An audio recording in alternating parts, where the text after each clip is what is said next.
Alamin muna natin ang paghahanda ng NAIA sa pagdagsa ng mga biyahero ngayong parating na long weekend. May report si Gab Villegas live. Gab. Patrick, para sa mga kababayan natin na magtutungo ngayon, malilipat ngayong long weekend ay nananatiling makulimlim ang panahon dito sa Ninoy Aquino International Airport sa Pasay City.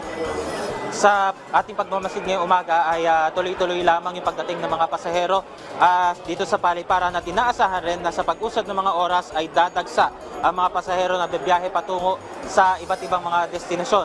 Samantala ay magsasagawa ngayong umaga ang National Historical Commission of the Philippines ng aktibidad bilang bahagi ng paggunita sa ika-42 anibersaryo ng kamatayan ni dating Senador Ninoy Aquino Jr.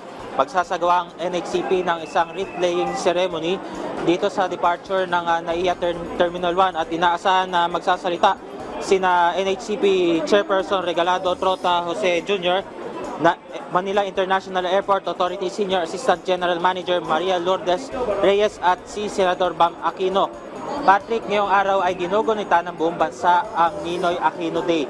August 21, 1983 nang paslangin sa tarmac ng NAIA Terminal 1 si dating Senador Ninoy Aquino Jr.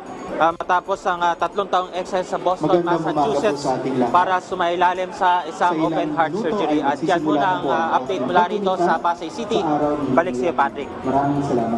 Maraming salamat, Gab Villegas.